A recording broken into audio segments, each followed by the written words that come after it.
You're listening to Death of the Reader. Flex and Herds here for your Murder Mystery World Tour. We are here discussing Dead Little Roosters, Rooster Teeth's third edition of the Little Roosters interactive whodunit series, directed by Josh Flanagan and Fiona Nova.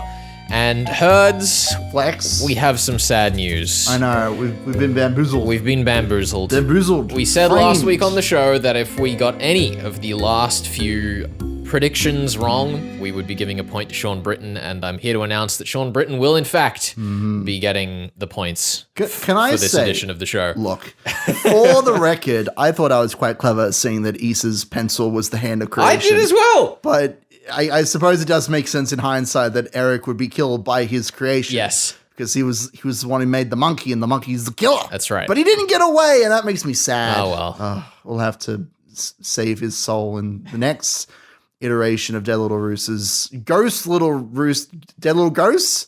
There's a pun here somewhere, I'm sure. Let's quickly go through the poem just to recap what's happened. Locks of gold and quick to quip, the first was touched by toxic tip. Revolving death at dire strait, the second slain one of its 8. Pinnacle of things that were, the third met thorn, symbolic spur. Taste of trouble, weapon flown, the fourth filleted, reaped what was sown. Bold of will, but muddled mind, the fifth was felled by double bind. Prey of lies and lifted prose, the sixth spiraled into their woes. Keyless cooped in trepidation, the seventh succumbed to hand of creation. Rivalry of siblings past, the 8th ended as first forecast. For the 9th the killer, justice was fated, so the 10th survived and celebrated. I want to say I was very happy with the rival siblings thing. I was happy to have predicted at least one of the deaths on air. Truth be told, there's a part of me that wonders if this was kind of something that came about because they had a few different alternatives for the solution.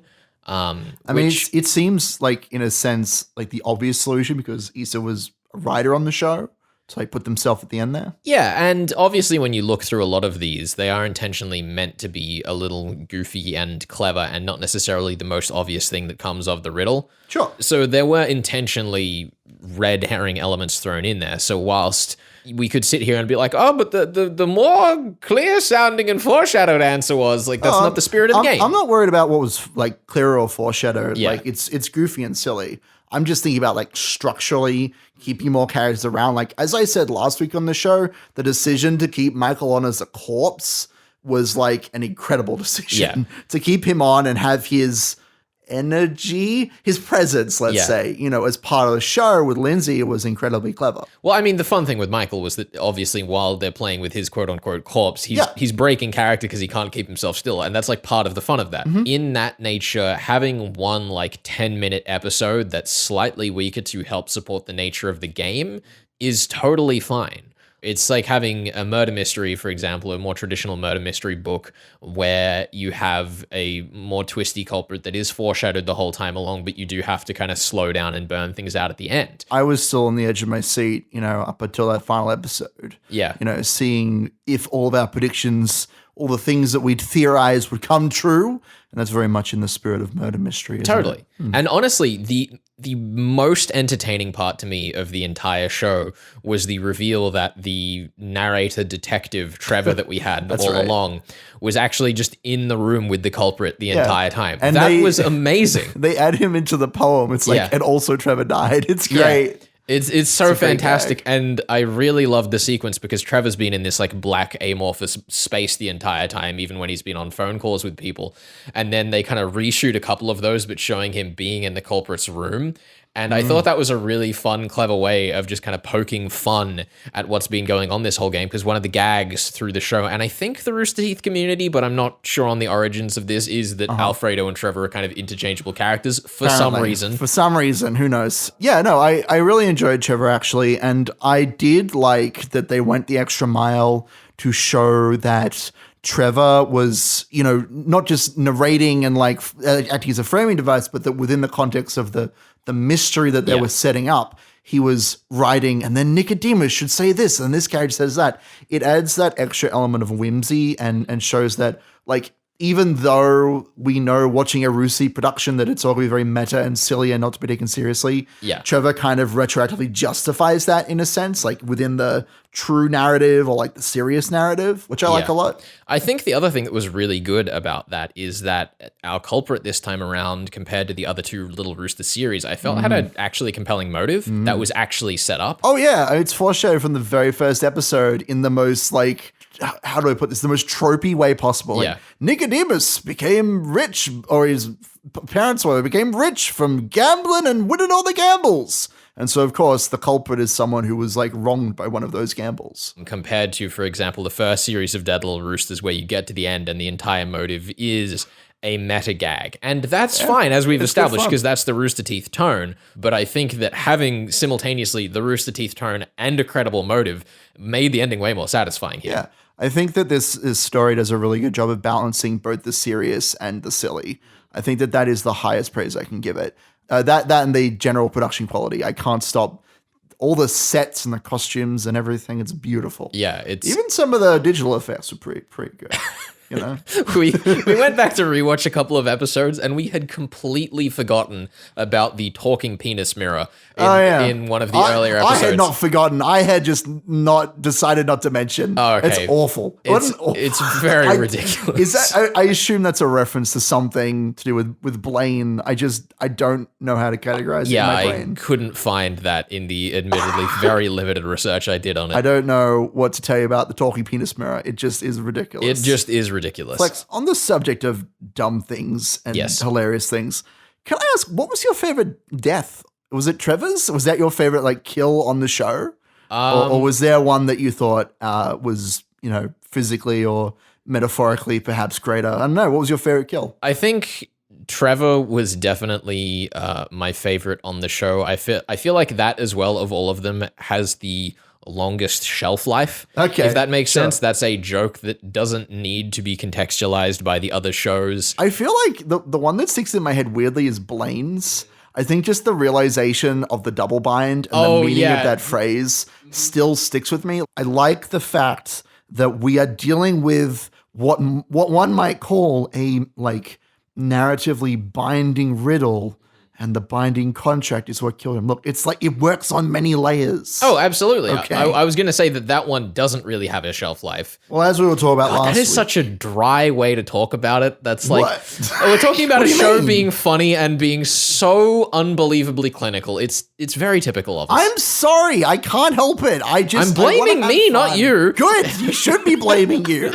I'm just as much to blame, but I deserve none of it. But yeah, like, look, I just like that the deaths occur, as I said last week, they occur in the last like 30 seconds of the episode. And so they're always punchy. They're always sticking with you. There is no death except for Eric's. Which is the worst. Which is the worst death. It's the only one we haven't really talked about. Both because we got it wrong. Just disappointed. Yeah. Like, here's a grudge. Eric should have lived, damn it. But yeah, no, I think that the way that the show is structured really stuck out to me. And the fact that the last thing you're left with at the end of every episode is not, the clue that you've been fixating upon for the last 10 minutes or 20 minutes. It's the death that just happened. That's what like sticks in your brain. It's good. It's misdirection. I like it. There we go. All right. Well, we will be back towards the end of this show to discuss the mystery elements of this story, how it all fits together in the end, and our final thoughts on interactive fiction in general before we return to books. All of them. All of our thoughts about interactive murder mystery fiction will be disclosed by the end of this episode. That's not true. Alrighty. You're listening to Death of the Reader. Flex and Herds here discussing Rooster Teeth's Dead Little Roosters, directed by Josh Flanagan and Fiona Nova. Yay. We'll be back with more of that in just a second.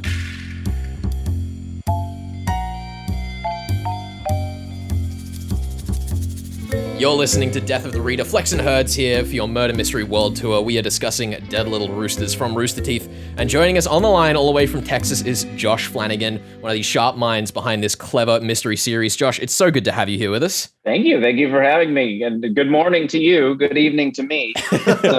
Good evening, of course, Josh.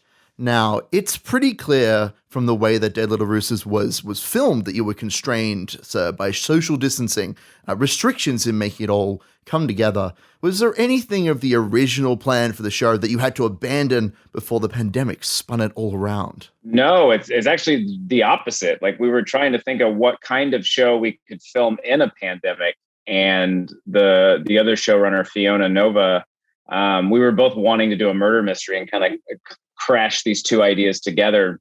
And she had already kind of come up with, oh, what if people were stuck in a hotel or something, and stuck in their rooms. And so I just had to figure out what the plot point was to bring people in. So we kind of worked together, like, oh, it'd be interesting to have a murder mystery where the murder has already happened and the police have already come and people are already, sectioned off in their rooms, like awaiting questioning, and kind of pick it up there. So yeah, it was conceived because of the pandemic specifically. So it was very much a case of the restraints, bringing ingenuity, having to work within limitations, brought something kind of new to the table. I guess Rooster Teeth, its roots back in the day has always been about that sort of thing, working with a lower budget or a lower amount of people to produce something unique and different. Did you look to previous shows for inspiration in that respect, or? Well, so this is technically the third season of this show, right? Like, it got a new name, Dead Little Roosters, but before it, there was 10 Little Roosters and 11 Little Roosters. And 10 Little Roosters was very much in that vein. We made that in 2014. I say we, it was me. But that was, and in terms of scrap, the reason I say that is because you're talking about kind of the scrappiness of it. And like, that was a show where I wrote it, I edited it, I produced it, I did like some of the wardrobe on it, like I did so much on it. And every week I was editing. I remember, it was a week between releases and I'd just gotten the pilot done just in time to air. So I would basically cut it until 30 minutes before it was supposed to go live and then kick it online. And hopefully no one knew for the better, but it was pretty stressful. Yeah, I mean, I remember watching that kind of when it came out, and I never would have got the impression that it was kind of that down to the wire. It felt pretty resolute to me. Good. That's the impression you were going for. Yeah. So yeah, back then it was very scrappy, and luckily, I made the first season for I think 25,000 or something. I made it for nothing because I did everything, and this one was I don't know, somewhere in the realm of maybe 300,000.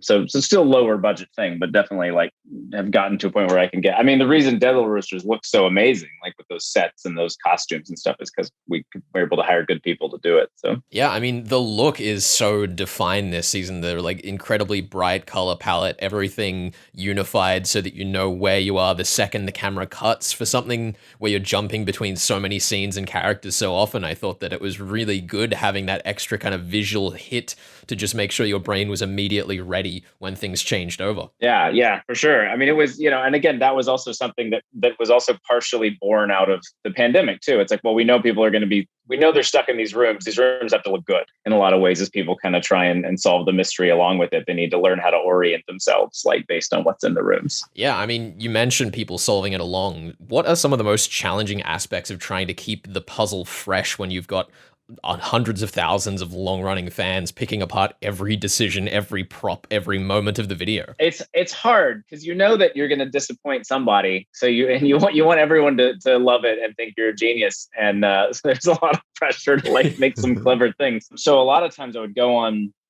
Discord or Reddit or wherever, and you'd read these theories, and people kind of like you said would be deep diving these things that had no meaning, had no intent. It's like, oh, the order of the vases on this shelf is red, green, blue, yellow. Like that must be, and this person's in this room. And it's like, no, that's no. So I kind of like tweeted and did some stuff to try to counter steer to some degree, but I don't know. I think, you have to sit back and workshop the story itself for something that's going to be satisfying. And then, I feel like I pull a lot of my puzzles in some way from video game logic. Like there's a lot of, weird enough, like I return to Mario 64 a lot to look at how that game teaches you its rules and then breaks those rules, and a handful of other games too. And obviously like a lot of murder mysteries. A big one for this one was the ABC murders. It's hard, man. I feel like every murder mystery's been done. So you're just going to go and steal and remix from the best. I think one of the really fun things about the series consistently ongoing is how many of the murders happen by people who just don't end up being the culprit in the end. You know, everyone's involved in making sure every murder happens, and it's a great part for the actual interactive game for the audience, but also the implausibility of it is so well driven by some of those murder mysteries that you've clearly been inspired by. Yeah, I mean, if you're saying every character is an idiot, yes, that's usually the case. Sure. Oh my goodness.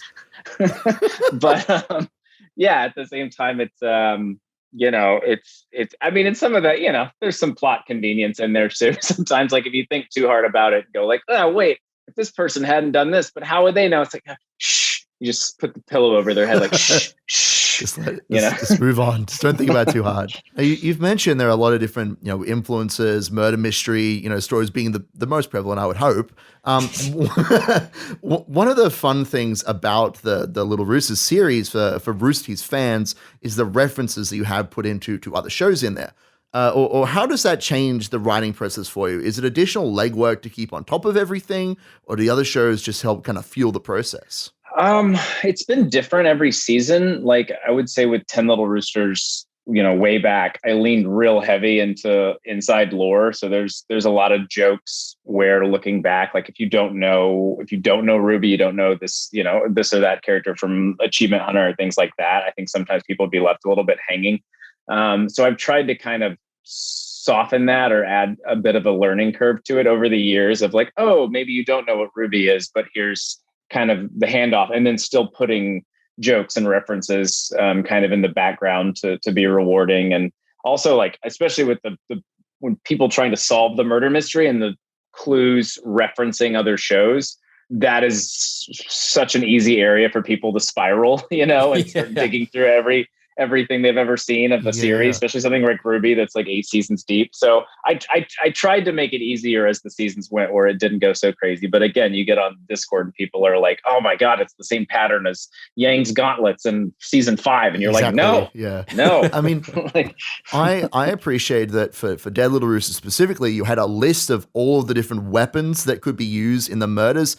That meant that you know, if you weren't familiar with a specific object, you could look for that object rather than trying to sort through all the seasons, all 8 volumes or whatever of a show. You could say, this specific item, let's find out what show's that from. Let's look at the Wikipedia or whatever and like figure out what's going on there. I guess, was that something that you put together very early on that list, or did that kind of come together towards the end? It's a mix, because you do, you know, we would figure out a murder weapon and then we would immediately add it to the list. So it got to a point where we had all, you know, 7 or 8 murder weapons on there, and we're like, okay, now we need like 15 more to throw people off and whatever. And so we would kind of think through those. And sometimes once we thought of like a piece of the riddle or something and we had the solution, like Blaine Gibson dies by marriage of all things. His mom gets married, and the double bind. Watch out! Right, the double bind. Thank you. That's my favorite death, actually. Yeah, I think it's ours too. Me too. Yeah, quite comfortably. This is one of the longest bits on the show that just went for arguably way too long, but the payoff was perfect. So I love it. But so you build everything backwards from that, right? So that was one of the first deaths I figured out, and I wrote the riddle for it. And it's like, okay, double bind. So now, and I know it's marriage, but what can we use to fool them for double bind? Okay, maybe like handcuffs, because there's 2 cuffs or things you could be bound with. We could do rope. We could do like a jump rope, you know, or things Blaine would work out with. And then we seed everything back from that. So the logic of the game comes backwards once I've got the murder actually figured out. Yeah, I mean, one thing that I'm still not entirely sure how it works behind the scenes for you, but supposedly there's a lot of improv that goes into putting together, particularly some of the skits for this show. How do you make sure that you still have that dynamic and the enthusiasm that comes out of improv without making those details just completely lost to the wind in amongst other banter? It's tough. I mean, sometimes you have to, you know, cut some of the improv that you like because it is misleading. Or sometimes you don't realize that you've created something misleading with the improv until the episode comes out. Again, the fans dissect it and you go, damn, that is good logic. And that's not what I meant. This was a particularly interesting season too, because we shot it in quarantine. So there's very few instances, like maybe 2 or 3 instances where 2 actors actually share the screen. And otherwise they're in their rooms, you know, it's intercut phone calls or talking through the wall or whatever. And so we actually kind of had to do surrogate improv, I called it, where someone would improvise and me and Fiona would improvise with them. And then we would have to make notes of all the new stuff that wasn't in the script. And then when we got to the person they were talking to, we would feed them the improv as well as their actual scripted lines. So it ended up just becoming this like crazy game of telephone. to make the improv work. Is there a cap on difficulty that you try and set as you're writing things out? Yeah, I mean, I'm very conscious of the difficulty. And so, I think something from the older, like 10 Little Roosters, I think is pretty hard. And I know the stats too, like 50,000 people played 10 Little Roosters, and there's 16 questions you can get right. And only one person out of 50,000 went 16 for 16. So to me, that's like chef's kiss, like perfect difficulty.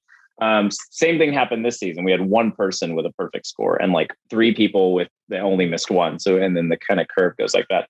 Every season people tell me it's too hard. So, but I can't make it too easy. So it's tough. Alrighty. Well, Josh, we will let you go. Thank you so much for joining us here on Death of the Reader. It's been an absolute pleasure. And we will, of course, have links up on the podcast if you want to find what Josh is up to and, of course, get to the series itself. So thank you once again for joining us. Thank you all so much for having me. Have a good rest of your morning. We will. Have a good day. You too. You're listening to Death of the Reader. Flex and Herds here. We are discussing A Dead Little Roosters by Josh Flanagan there and Fiona Nova. And we'll be back with more of that in just a second.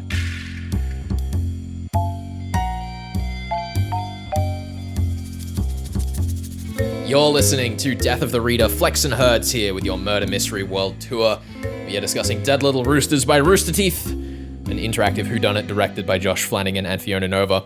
And Herds, I wanted to begin the mystery segment by raising one final thought that kind of occurred to me as we were getting towards today's discussion. And that is that even though I, as an individual, have long since drifted from just, I suppose, the Rooster Teeth family of humor, how eloquently this dragged me back in. And, I guess murder mystery is the perfect weapon to drag me back into anything.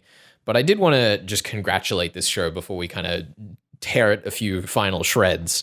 In doing something that I really doubted could be done by the team at Rooster Teeth, just because I feel I had outgrown certain parts of their style of humor. And it was really lovely to see that in almost unintentional grudge I built up could be broken down through something this fun. There's a lot of pent up frustration here, it sounds like. Look, I've always been a fan of Rooster Teeth. I've been watching Ruby since it aired. I'm still on that gravy train, still rolling. I've discovered this over the course of I didn't know that Ben was as into I'm Rooster a closet Teeth Rooster Teeth fan. When I suggested Dead shame. Little Roosters to Herds here, he was like, "What's that?" And I was like, "Oh, I guess Ben's kind of fallen off the Rooster Teeth bandwagon as well." No, I just watch the animated shows.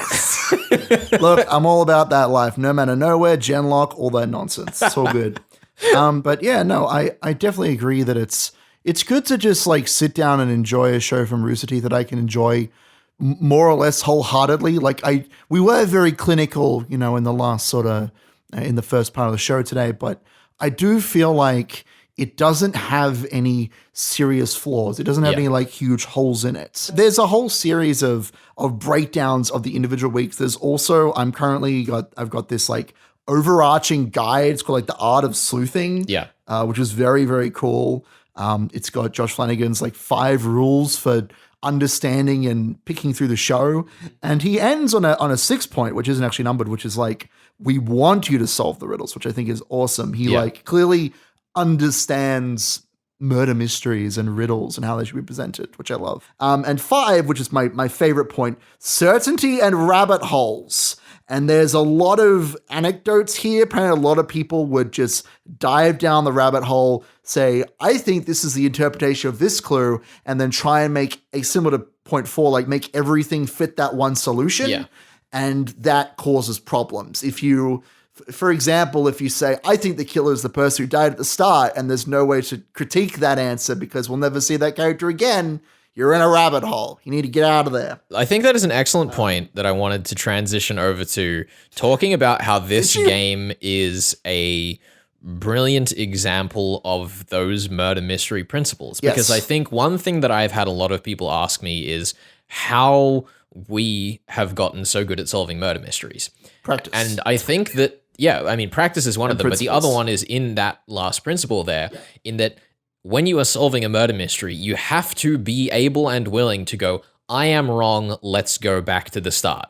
Because there's a very easy way out in murder mystery where you go, oh, I was right, and these clues, led down this garden path more than the one that the author did, and I think that's unfair. But if you kind of take the chance to reflect yourself on how you came to that conclusion, you'll often realize that you're kind of leading yourself down that path more than the clues are. Yeah, absolutely. And I really like that this show just hammers you with that. When we look at certain riddles, as it says in there, that maybe lead more obviously one way than the other, we both thought like, oh yeah, hand of creation, that makes a lot of sense. Mm-hmm. And didn't think about how many of the other clues pointed to slightly more solidified concepts of who did what at the company. For me, the obvious flaw in that, because I kind of came up with that on a flash of inspiration that was false.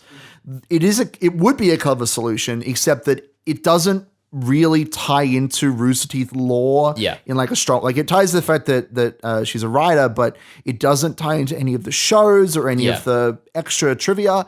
Whereas the fact that Eric, created the source monkey, the monkey, whatever, is like Rooster Teeth lore. Yeah, like if we had the time to kind of sit down and reflect on our own answer there, perhaps we would have thought to ourselves, oh, that doesn't really fit the archetype of the other puns. Yeah, it doesn't fit the tone, I guess, or the structure of the other riddles. Yeah.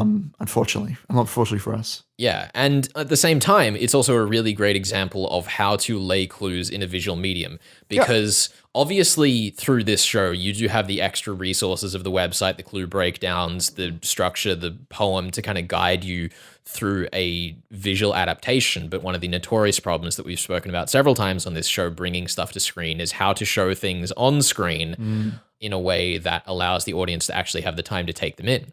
Sure. And I think it's really interesting how, almost in a kind of joking format, somewhat fittingly, Rooster Teeth has stumbled across this very efficient way of doing it by having weekly iterations and a set structure that the audience can come to expect. It encourages people to pause the frame, look back at what's actually in the room, look at the extra details, and it means that the kind of effect you get from a stage production where the only things that are on stage tend to be the things that need to be there, the Chekhov's gun principle. Minimalism. It very much brings that to life in a medium that often struggles with it because of this grasp for realism that you get in visual storytelling. I will say I really am admiring, looking through the website, Rooster Teeth's attempts and Josh Flanagan's attempts to bring more people into the murder mystery fold, into Dead Little Roosters, the project. They not only do they respect the work that they're doing and the product that they're making, but they also respect the audience. And that's like the most important thing when you're making a murder mystery or any kind of interactive fiction. You got to respect the time and the attention and the knowledge of the people that you're playing with. Yeah, I mean, that was one thing that was really interesting, for example, with the Obra Dinn. When we look back at that and the mechanic of the stopwatch and being able to jump around to the various deaths, it had a very simple gameplay loop so that the gameplay element of the game never really would get in the way of the story of the game. Or, for example, in The Last Express, I know that this was a very personal experience because of my incompetence. Absolutely. But I felt like the mechanics really got in the way of me enjoying that story. Interesting. And I do not fault the story for that. I fault my own inability for that. I would never fault The Last Express for anything. Jordan Mechner is my idol. Look, on my side of things for The Last Express, I always think about the way that the game treats defeat and failure as a learning experience. Yeah. There's always, like, even if you screw up completely horribly, you always get like an entertaining death sequence. You get one of the best jokes in the entire game about the dynamite. And you only get it through a fail state. I love that. Yeah, I love and the thing I wanted to compliment Dead Little Roosters on that front is that it's a show that very much encourages you to re-experience it by going back through, pausing, taking a look at the set dressing. And as we've constantly mentioned on this show, at least I think the rewatch of a crime fiction product, or the reread of a crime fiction product, is the true experience where you get to see it once all the puzzle pieces have fallen into place. For sure. And Dead Little Roosters is built for that in a way that I think is extremely commendable. I mean, or you could just look up all the answers and then read through once. It's just... I'm done with this. All right, Ben's off the show. It's just Flex now. It's just Flex now. Bring Sean on. Yeah, no, I could live with that combination. Okay. That'd be Oh boy. Good You're luck, Sean. listening to Death of the Reader. Congratulations to Sean Britton on winning a point for no effort. Yeah, and what are we doing next week? Next week, we are going to be doing a new hot novel. Oh! We're going into a stretch those. from interactive fiction to metafiction. Woo! And I wanted to take a nice, easy dive in with the new Thursday Murder Club by Richard Osmond. This is a novel about a group of retirees who have a murder mystery club, and suddenly a murder happens. That sounds just my speed. I'm so excited. We are going to be covering chapters 1 to 32 this next week. Awesome. Well, I'm looking forward to sinking my teeth, my loose teeth. I don't know, whatever. I try to make an old man pun. It's fine. This is Death of the Reader. We have been discussing Dead Little Roosters by Rooster Teeth, directed by Josh Flanagan and Fiona Nova. If you wanted to give yourself a try of this series, there is a free trial for their subscription service on the website, so you can watch it. Thoroughly recommend it. Thank you so much for joining us, and we'll see you next time.